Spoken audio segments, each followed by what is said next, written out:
আল্লাহ তাআলা বলেন ফেরেশতারা রে আমার এই বান্দার কি নেক আমল শর্ট পড়ছে নি কয় হং দেখ আমার বান্দার আমলনামার ভেতরে এমন কোন আমল নি খুঁজে পাও যার দ্বারা আমার বান্দাকে বাহানায় আমার জান্নাতটা দেওয়া যায় আমার মাগফিরাত বান্দাকে করন যায় কোনো ভালো আমল ভালো কোনো সিফাত ভালো কোনো কাজ আমার বান্দার আসেনি দেখোস না ফেরেশতারা কয় পাইছি আল্লাহ পাইছি একটা সিফাত পাইছি আল্লাহ কি সিফাত তোমার এই বান্দা তো মানে কিছু মানুষ এটা কিছু মানুষ না দুনিয়ার অধিকাংশ মানুষের হালাত হইল কেউ যদি দুনিয়াদার হয়ে যায় তো তার দিনদারি হারায় যায় এটা অধিকাংশ মানুষের এটা হালত কারণ দখলে যখন মাল আইসা যায় তখন তার ইবাদত ছুটা যায় মালের টেনশনে টাকার টেনশনে টাকা পাহারা দিতে যায় ইবাদতের পাহারা ভুলে যায় সুখে থাকলে ভূতে খিলায় একটা কথা আছে না হ্যাঁ কি বিপদের দিনে আল্লাহরে ডাকে বেশি মানুষ অভাবে থাকলে তখন আল্লাহ বিল্লাহ বেশি করে বেশি সুখে থাকলে তো তখন সুখের মানে আনন্দ উল্লাসে রব ভুলে যায় এই যে এই লোকটার হালাত এই লোকটার অনেক মাল অনেক টাকা পয়সা তো তার দিনদারি রক্ষার মৌকা তার হইতেছে না ইবাদত কম দুনিয়া যে বেশি কিন্তু ক্ষমার জন্য একটা গুণ তার বাহানা হয়ে গেছে ফেরেশতারা বলে আল্লাহ তোমার বান্দার এই একটা গুণ আছে এলাকায় অভাবী মানুষদেরকে সে ঋণ দান করত ঋণ দিত ধার কর্জ দিত সে যে মানুষদেরকে ধার কর্জ দিত খাতায় লেখা রাখতো কিন্তু তার ম্যানেজারকে বলতো সাবধান ধন দৌলত আল্লাহর দান আল্লাহর দেয়া ধন মানুষের উপকারের জন্য একটু ইনভেস্ট করে রাখছে যার টাকা ফেরত দেওয়ার ক্ষমতা আছে কিন্তু তারপরেও ইচ্ছে করে দেয় না এমন দোষ যদি কারোর ভেতরে পাও তারপরেও ওই দোষী লোকটার সাথে কখনো দুর্ব্যবহার করবা না টাকা দেয় না বলে বরঞ্চ সে যদি দিতে অস্বীকার করে তো তাকে আগামী ডেট দিয়ে সুন্দর কথা বইলে আসবা আর যদি আমার কাছ থেকে ঋণ গ্রহণকারী কোনো বান্দাকে দুঃখের হালতে দেখতে পাও তাহলে তার কাছে টাকা চাইবাই না বরঞ্চ তাকে ক্ষমা করে দিয়ে আসবা বলবা আপনি তো অভাবে আছেন কষ্টে আছেন যদিও আমার মনিব আপনার কাছে টাকা পায় উনি বলছে এটা মাপ এটা করে বইলা দিয়ে আসবা ধার কর্জ নেনেওয়ালা যদি অভাবী হয় তারে ক্ষমা করে দিবা আর যদি সচ্ছল হয় ইচ্ছে করেও ফেরত না দেয় তারপরেও দুর্ব্যবহার করবা না আর রহমের আচরণ করবা ফেরেশতারা এই বর্ণনা আল্লাহর কাছে দিলে আল্লাহ কয় আমার যে বান্দাটা নেক কাজ তার কমই থাক কিন্তু আমার যে বান্দাটা আমার আর একটা বান্দার পরে রহম করতো বলো না ফেরেশতারা আমি যদি আজকে আমার এই বান্দাকে রহম না করি আমার রহমান রহিম নামের ইজ্জত তো থাকে না আমার বান্দা বান্দাদের পরে রহম করত আমি আল্লাহ রহম করে আমার বান্দাকে আজকে মাফ করে দিলাম বুখারী শরীফে আছে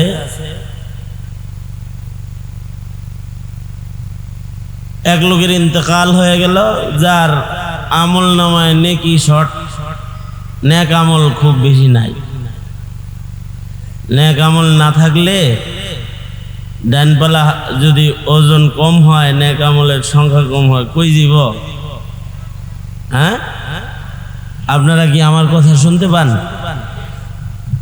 আল্লাহ তাআলা জানেন। দোনো হাত তোলেন তো, সোজা করেন, আঙুল খুলেন তো, নাড়াচাড়া দেন তো, জবান খুলে বলেন আল্লাহু আকবার, আওয়াজ করে বলেন আল্লাহু আকবার, বলেন সুবহানাল্লাহ আলহামদুলিল্লাহ ওয়ালা ইলাহা ইল্লাল্লাহ আল্লাহু আকবার। হাত নামান।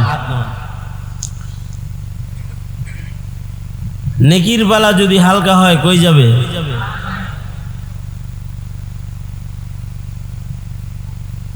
ময়দানে মাহশারে বহু মানুষকে উসিলায় উসিলায় আল্লাহ মাফ করবে।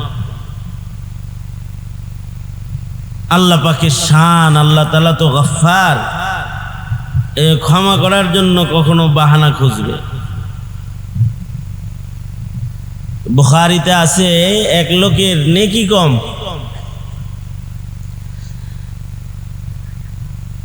তো ফেরেশতাদেরকে আল্লাহ তাআলা বললেন, দেখো দি আমার এই বান্দাকে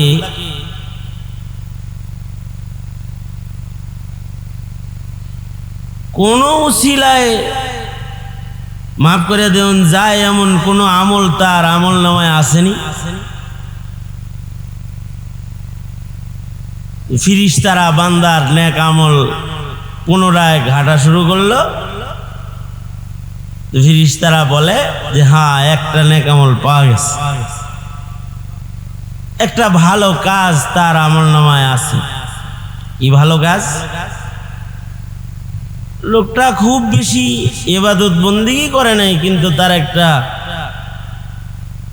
রহমের সিফত ছিল, ভালো গুণ ছিল তার।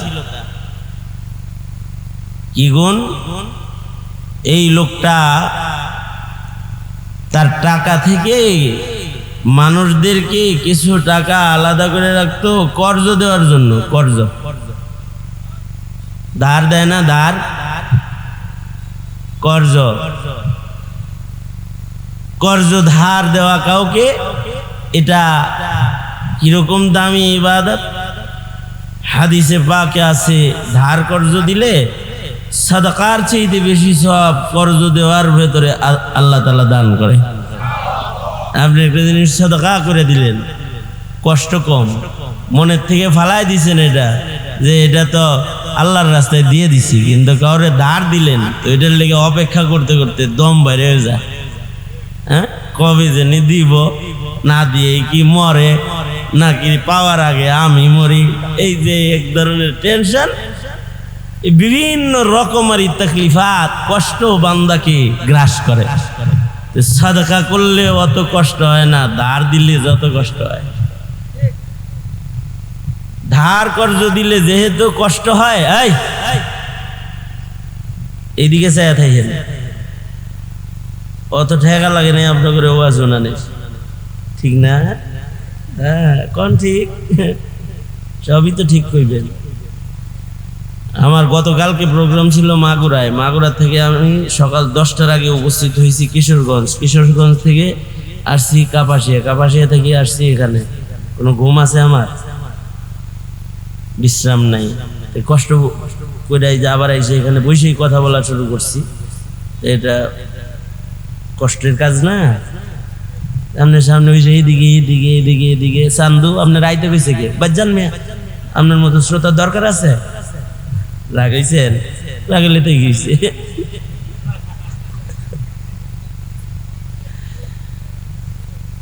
বয়ানের সামনাসামনি বইবে না, তো তিনটা কথা শুনবেন, খেয়াল করে শুনবেন। আর একটা কথা মনে রাখবেন, শ্রোতা ডাইনে বামে সামনে যারা থাকে এদের হালাতের উপরে হয়তো আল্লাহ তাআলা আলোচককে কথা বলার যোগ্যতা দিয়ে দেয়, অথবা এরা যদি গাফিল হয় তাদের গাফিল দিলের কারণে আল্লাহ তাআলা কথা উঠায় নিয়ে নেয়, বলার যোগ্যতা হারায় যায়। তো মুহতারাম হাজিরিন, আর এমনিতেই আমার তো অত কথা বলার, লম্বা ওয়াজ করার যোগ্যতাই নাই, ঝুরি ছোট, কথাই কম। সুতরাং কিছু কথা বলি, আমাকে আপনারা যে খেয়াল করে কথাগুলো শুনতেছেন, বুঝতেছেন, আপনাদের দেখলে যেন এটা টের পাই। বুঝেন নাই? হ্যাঁ, সামনে আসুন। না না, কাছে আসেন। ভালো আছেন?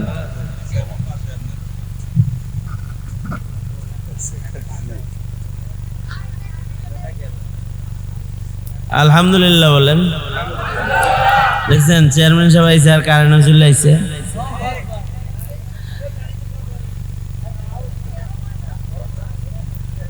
যেটা আওয়াজ হয় ওটা বন্ধ করে দেন। এটা বন্ধ করে দেন। আওয়াজ হয়? গরম লাগে? তা আপনারা কি এদিকে আছেন এখন নাকি অন্যদিকে আছেন? কি বলতেছিলাম যে সাদাকা করার চাইতে কর্জ দেওয়া কি কষ্ট কম না বেশি? সাদাকা করলে ওই টাকা পাওয়ার আশা থাকে, কিন্তু কর্জ দিলে দক্ষিণ পাশে যদি আর বাড়ি হয় খালি চাই থাকবেন বারিন্দায় বইয়া যে কবে দিবি রে, ঠিক না? এই যে ইন্তজারটা, এই কষ্ট সাদাকা করার চাইতেও কর্জের ভেতরে বেশি। এই কারণে কাউকে যদি কেউ কিছু কর্জ দেয় সওয়াব কম না, সব বেশি। তবে আরবিতে একটা প্রবাদ আছে, এমনি তো কর্জ দেওয়া হাদিসে বলে ফজিলত বেশি, কিন্তু আরবিতে একটা প্রবাদ আছে, ইন্নাল কর্জা মিকরাজুল মুহাব্বাহ। আরবরা বলে ধার কর্জ দিলে মোহব্বত শেষ হয়ে যায়, কাজে লেগে যায়। কর্জ দিলে বলে টাইম মতো ফেরত দেয় না, যে নেওয়ার সময় যত সুন্দর সুন্দর কথা কয়, দেওয়ার সময় অত সুন্দর সুন্দর কথা কয় না।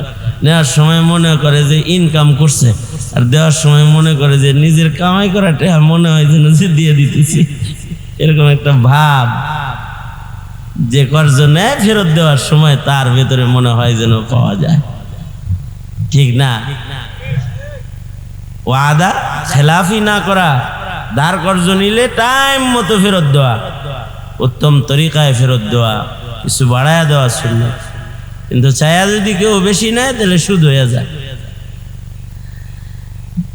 বাহরহাল যদি কেউ ধার কর্জ দেয় তাহলে এটা তো একটা আহাম ইবাদত।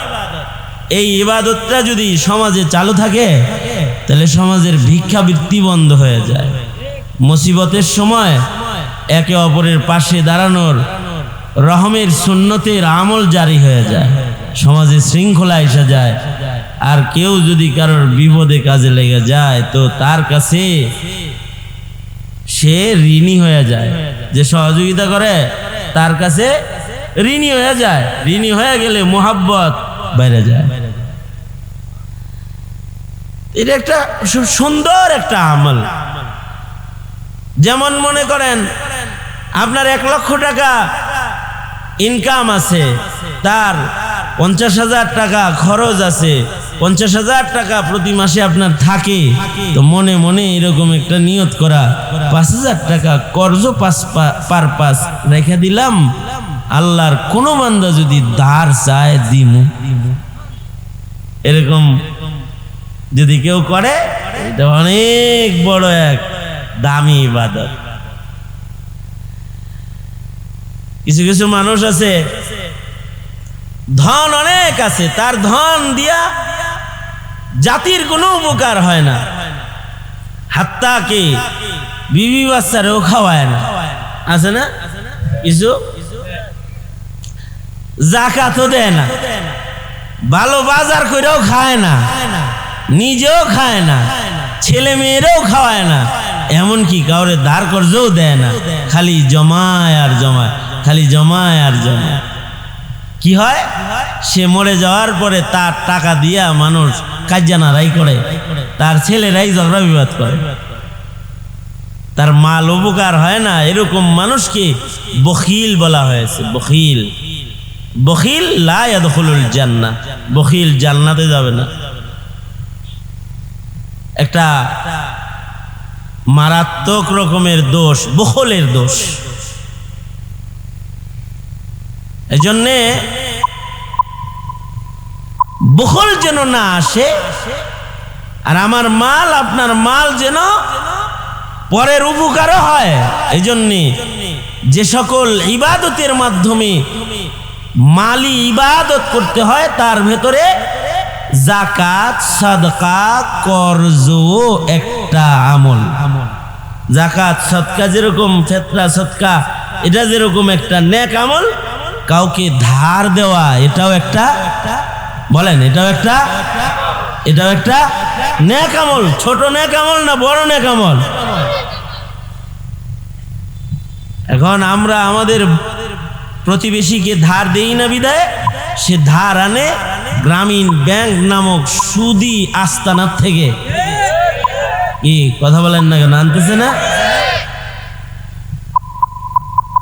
সে সুদ সহকারে ঋণ গ্রহণ করতেছে, বিপদে পড়ে ঋণ গ্রহণ করতেছে। এই গ্রামে যদি এমন কোন জমা মাল রাখনেওয়ালা থাকে যার কাছে মাল ছিল, ইচ্ছা করলে সে 20%, 10% টাকা দিয়ে মানুষের এই হেল্প গুলা করতে পারত, করে নাই। ময়দানে মাহশারে কারণের কাতারে দাঁড় করায় তাকে জিজ্ঞেস করবে, এই কিরে দিছিলাম তো আমি, এটি তোর ছিল না আমারই ছিল, দিতে পারলি না? জিজ্ঞাসাবাদ করবে। এটা একটা আমল। যারা কর্জ নেয় তাদের স্বভাব খারাপ হয়, টাইম মতো ফেরত দেয় না। আর যাদের বখল গালেব থাকে ওরা চেহারা দেখলেই বুঝে যে কে টাকা চাইতে আইছে, তো হেরে দেখলেই আর কথা কয় না, ভাব দেখলেই বুঝালায়। আমার আব্বার কাছে গল্প শুনছি, আমাদের এলাকার আমার এক দাদা লাগে সম্পর্কে এরকমের। আমার আব্বা এটা শুনাইতেছিল আমাকে, তার গীবত করার জন্য না, শিখাইবার জন্য, যে মানুষকে এই তালিম দিবা এরকম দোষ যেন কারোর ভিতরে না হয়। জানো তোমার ওই যে ওই পাড়ার যে ওই দাদা হের খাসিল কি জানো? কেন কি হয়েছে? কয় হে ধনী না গরিব? সে তো জমিদার বাবু, তার তো সম্পদের অভাব নাই। সম্পদের তো অভাব নাই, কিন্তু হে কেমন জানো, যদি কোনো গরিব মানুষ দেখে যে হের দিকে যাইতেছে আর যদি ভাবে বুঝে যে কিছু চাইতে পারে, তো আগেই কয়, কিরে আব্দুল সালাম, কালকের থেকে তোরে তালাশ করতেছি, 500 টাকা দরকার ছিল। আগেই হে চাওয়ার আগেই আরে কয় 500 টাকা দরকার ছিল, তোরে খুঁজতেছি, তোর কাছে চাম। হে মিয়া তো চাইবো কি, ছাইরে দে মা, কান্দা বাসি। কি করলাম, কি হইলো? হায় হায় হায়, কার কাছে চাইতেছিলাম, মোটা আমার বিপদে ফেলাইল। এই যে খাসলাত গুলো খুব নিকৃষ্ট খাসলাত, এটা আল্লাহ পাকের দান। তো এটাকে রহমত মানুষের উপরে কইরা ওয়াসাআতের মূল্যায়ন করা, ধার কর্জ দেওয়া। আল্লাহ তাআলা বলেন, ফেরেশতারা রে আমার এই বান্দার কি নেক আমল শর্ট পড়ছে নি? কয় হং, দেখ আমার বান্দার আমল নামার ভেতরে এমন কোন আমল নি খুঁজা পাও যার দ্বারা আমার বান্দাকে বাহানায় আমার জান্নাতটা দেওয়া যায়, আমার মাগফিরাত বান্দাকে করুন যায়। কোনো ভালো আমল, ভালো কোনো সিফাত, ভালো কোনো কাজ আমার বান্দার আসেনি? দেখোস না ফেরেশতারা কয়, পাইছি আল্লাহ, পাইছি একটা সিফাত, পাইছি আল্লাহ। কি সিফাত? তোমার এই বান্দা তো মানে কিছু মানুষ, এটা কিছু মানুষ না, দুনিয়ার অধিকাংশ মানুষের হালাত হইল, কেউ যদি দুনিয়াদার হয়ে যায় তো তার দিনদারি হারায়া যায়। এটা অধিকাংশ মানুষের এটা হালত। কারণ দখলে যখন মাল আইসা যায় তখন তার ইবাদত ছুটা যায়, মালের টেনশনে, টাকার টেনশনে, টাকা পাহারা দিতে যায়, ইবাদতের পাহারা ভুলে যায়। সুখে থাকলে ভূতে কিলা একটা কথা আছে না? হ্যাঁ, কি বিপদের দিনে আল্লাহরে ডাকে বেশি মানুষ, অভাবে থাকলে তখন আল্লাহ বিল্লাহ বেশি করে, বেশি সুখে থাকলে তো তখন সুখের মানে আনন্দ উল্লাসে রব ভুলে যায়। এই যে এই লোকটার হালাত, এই লোকটার অনেক মাল, অনেক টাকা পয়সা, তো তার দিনদারি রক্ষার মৌকা তার হইতেছে না। ইবাদত কম, দুনিয়া যে বেশি, কিন্তু ক্ষমার জন্য একটা গুণ তার বাহানা হয়ে গেছে। ফেরেশতারা বলে, আল্লাহ তোমার বান্দার এই একটা গুণ আছে, এলাকায় অভাবী মানুষদেরকে সে ঋণ দান করত, ঋণ দিত, ধার কর্জ দিত।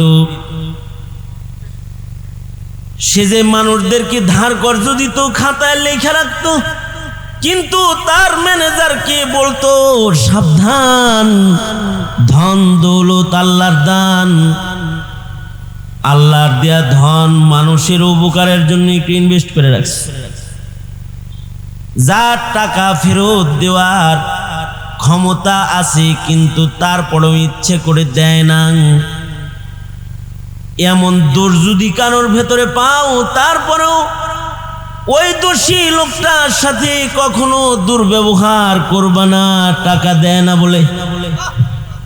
বরঞ্চ সে যদি দিতে অস্বীকার করে তো তাকে আগামী ডেট দিয়ে সুন্দর কথা বইলা আসবা। আর যদি আমার কাছ থেকে ঋণ গ্রহণকারী কোনো বান্দাকে দুঃখের হালতে দেখতে পাও, তাহলে তার কাছে টাকা চাইবাই না, বরঞ্চ তাকে ক্ষমা করে দিয়ে আসবা। বলবা, আপনি তো অভাবে আছেন, কষ্টে আছেন, যদিও আমার মনিব আপনার কাছে টাকা পায়, উনি বলছে এটা মাপ, এটা করে বইলা দিয়ে আসবা। ধার কর্জ নেনেওয়ালা যদি অভাবী হয় তারে ক্ষমা করে দিবা, আর যদি সচ্ছল হয়, ইচ্ছে করেও ফেরত না দেয়, তারপরেও দুর্ব্যবহার করবা না, রহমের আচরণ করবা।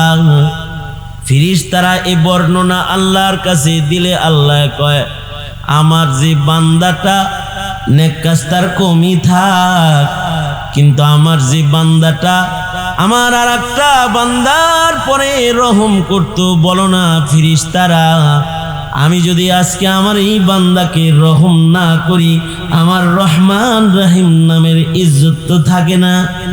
আমার বান্দা বান্দাদের পরে রহম করত, আমি আল্লাহ রহম করে আমার বান্দাকে আজকে মাফ করে দিলাম, মাফ করে দিলাম।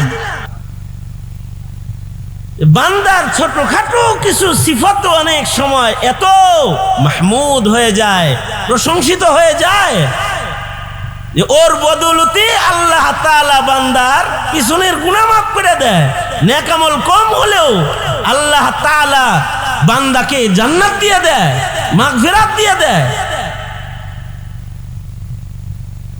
নেক আমল একজনের কম, কিন্তু তার স্বভাব হলো নেককারদের সাথে সময় কাটায় বেশি। নিজের নেক কম, কিন্তু নেক কাজ কম, কিন্তু নেককারকে ভালোবাসি একটু বেশি, বাস এটাও কারণ হইতে পারে। উহিব্বুস সালিহিনা ওয়া লাস্তু মিনহুম, উহিব্বুস সালিহিনা ওয়া লাস্তু মিনহুম লাআল্লাল্লাহা ইয়ারযুকুনি সালাহা। আল্লাহর কাছে এটাও উসিলা হয়, আল্লাহ আমি কিন্তু নেককার না, কিন্তু আমি নেককারে ভালোবাসি। আল্লাহ আমি কিন্তু হাফেজ না, কিন্তু আমি হাফেজ আলেমরে ভালোবাসি। আল্লাহ আমি তাহাজ্জুদ গুজার না, আল্লাহ আমি সুন্নতি সুসজ্জিত নেক আমলওয়ালা বান্দা না, আমি বদকার, কিন্তু নেককারকে আমি মুহাব্বত করি। উহিব্বুস সালিহিনা ওয়া লাস্তু মিনহুম লাআল্লাল্লাহা ইয়ারযুকুনি সালাহা। আমি নেককার নই, আমি সালেহ নই, কিন্তু আমি সালেহ বান্দাকে ভালোবাসি। এইটাও যদি আল্লাহর কাছে কবুল হয়, তাহলে এর ওসিলায় হয়তোবা আল্লাহ আমাকে সালেহ বান্দা হিসাবে গণনা করে নিবি।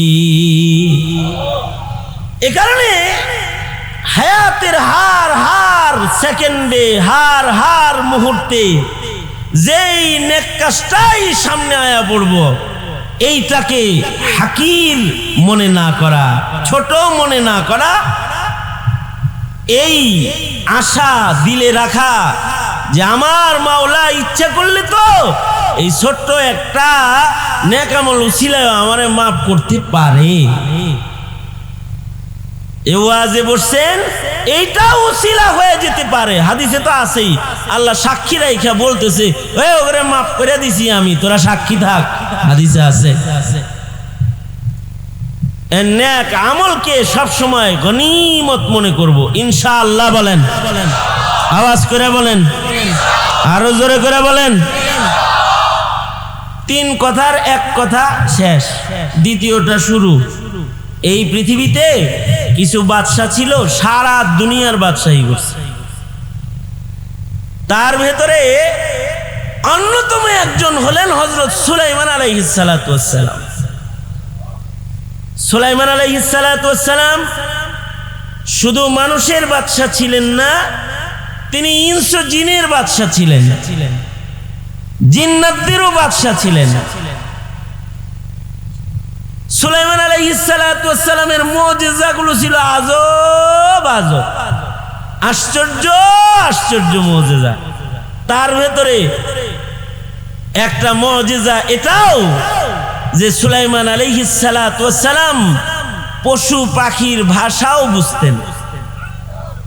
আল্লামনাহু মানতিকাত তায়র, আল্লাহ তাআলা বলেন যে সুলাইমানকে আমি পশু পাখির কথোপকথনও শিখাইছি, পশুর লোকে কথা কওয়াও শিখাইছি। সুলাইমান আলাইহিস সালাতু ওয়াস সালাম পিঁপড়ার ভাষাও বুঝতো।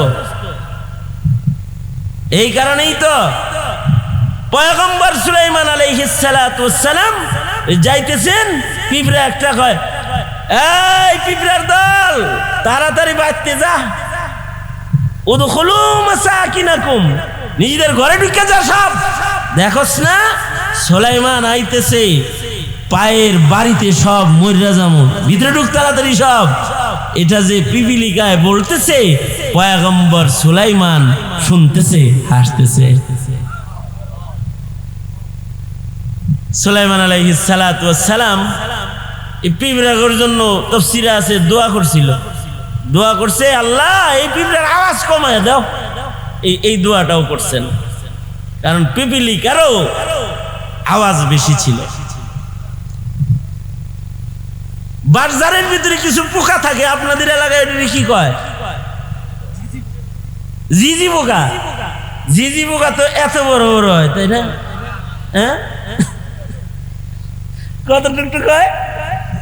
ছোট ছোট হয়, কিন্তু আওয়াজটা হের মাইকের চেয়ে বেশি, ঠিক না? মানে মানে আমি তোমার মাইকের বদনাম করিনি, কিন্তু ওইটা আমি এমনি বলছি আর কি, উদাহরণস্বরূপ যে জিজি পোকার আওয়াজ মাইকের আওয়াজের চেয়ে কম না। দূর থেকে জিজি করতেছে, কিচি কিচি করতেছে, শোনা যায়। পোকাটা ছোট, আওয়াজটা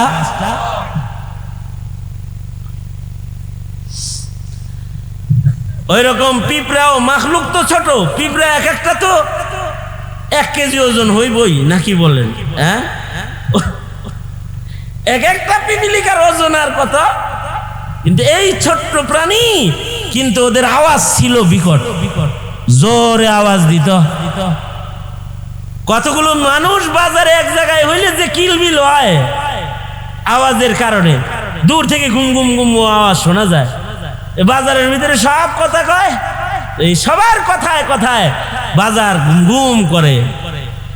পিঁপড়া ঘর যদি আওয়াজ বেশি হয়, আরে আপনার ঘরের ভিতরে কত পিঁপড়া আছে গুনতে হারবেন? গুনতে পারবেন? আমার ঘরে, আপনার ঘরে? হ্যাঁ, যদি এটা আন্দাজ করার লেগে মনে চায়, তাহলে একটু রসগোল্লার ফোঁটা কয়েকটা ফ্লোরের উপরে রাখেন, তো দেখেন কিরম আছে ঘরের ভিতরে। রসগোল্লার শিরা আছে না, রসগোল্লার শিরা কিছু ঘরের ওটারে রাখেন, মানে রুমের মাঝখানে ফেলে রাখেন, দেখবেন যে দল ধরে ধরে মেহমান রাইবেল লাগছে। এক একজনের ঘরে এত আছে। যারা পশু বিশেষজ্ঞ তারা বলেছে প্রাণী বিশেষজ্ঞ যারা, যে পিঁপড়ার চাইতে অধিক প্রাণী কোন মাখলুক আছে কি না এটা আল্লাহ ভালো জানে। তাদের বক্তব্য হইল এই পিঁপড়ার চাইতে বেশি গণায় পাওয়া খুব কম, মুশকিল। এত বেশি, এক ঘরের ভিতরে অভাব নাই। আর যদি কোনো পিঁপড়ার বিল হয় তাহলে তো হেডে কাম সারছে।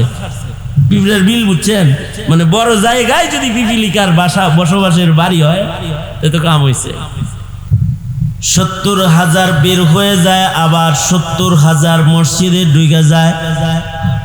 এই 70,000 বের হয়ে যায়, আবার 70,000 ঢুকে যায়। হাবিবে কিবরিয়া বলেন এইভাবে কিয়ামত পর্যন্ত 70,000 করে করে একটা করে গ্রুপ মসজিদ আল মামুরে ইবাদত বন্দিগির জন্য প্রবেশ করবে। যে একবার মসজিদের ভিতরে ঢুইকা ইবাদত করে বেরোয় যাবে। সরকার বলেন ফেরেশতার সংখ্যা এত, আল্লাহ তাআলা এত ফেরেশতা বানাইছেন যারা একবার মসজিদ মামুরের ভিতরে প্রবেশ করে 70,000 দলে ঢুইকে একবার ওই মসজিদে ইবাদত করে যাবে। ইসরাফিলের বাঁশির আগে এই দলটা দ্বিতীয়বার আর তারা মসজিদের ভেতরে ঢোকার চান্স পাবে না, চান্সই পাইতো না। তাহলে ফেরেশতা কত বানাইছেন আল্লাহ তাআলা? 70,000 ঢুকে বাইর হয়, ঢুকে বাইর হয়, বাইর হইছে তো কিয়ামত পর্যন্ত সিরিয়াল গেছে গা। তবে পিঁপড়াও কম বানাইছেন না। প্রাণী বিশেষজ্ঞরা কয় পিঁপড়ার সংখ্যা অনেক।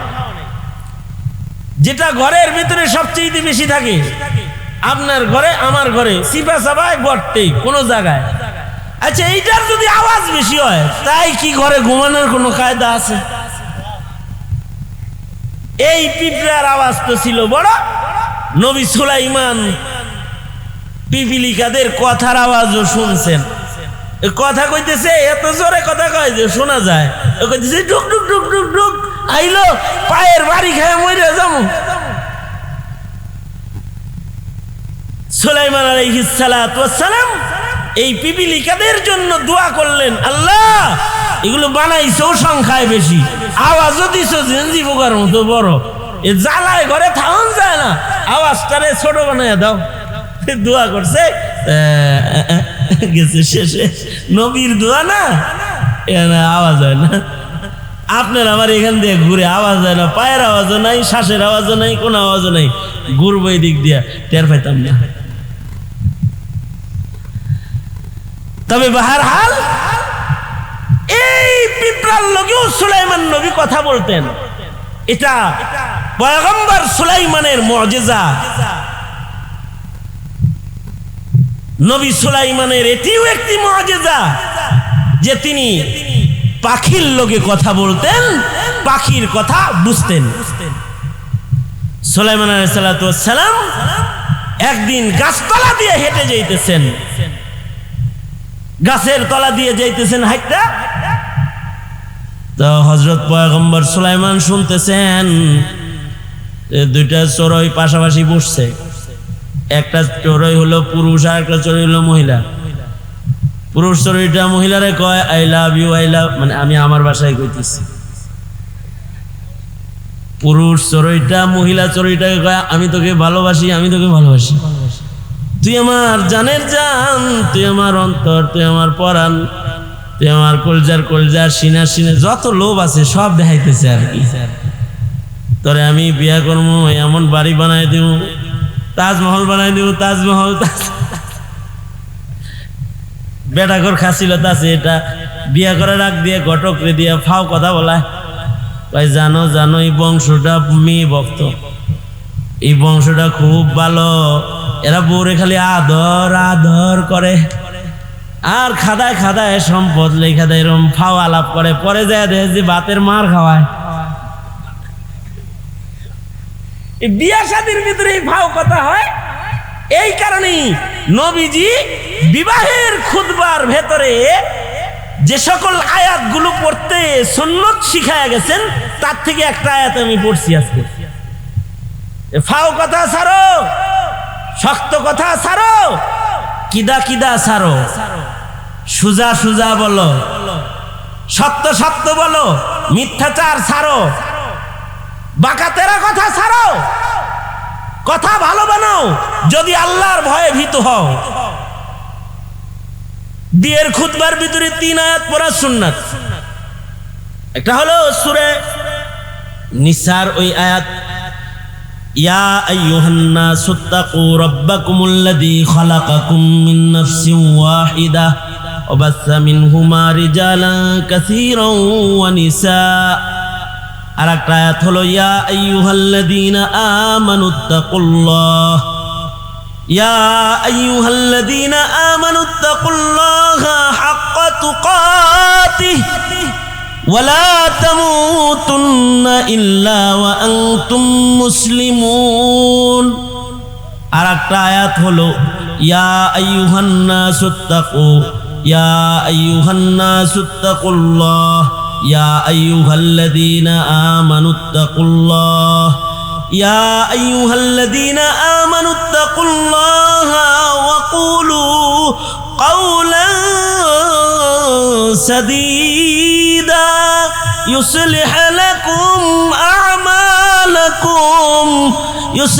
لكم أعمالكم ويغفر لكم ذنوبكم ومن يطع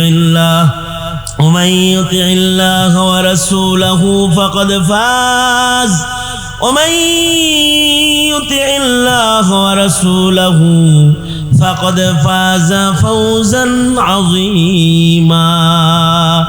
বিয়ের ভিতরে এই আয়াত পড়া হয়। উদ্দেশ্য কি? এই বিয়ের স্টার্টিংটা বাজে কথা দিয়ে করবি না, ফাউকা আলাপ দিয়া করবি না, কথাবার্তা যা কবি ভালো ভালো কবি। তোদের যে স্বামী স্ত্রীর বন্ধনটা, ইশারা হলো এইদিকে যে তোদের স্বামী স্ত্রীর বন্ধনটা এইটা কোনো রক্তের বন্ধন না, এটা একটা কথার বন্ধন।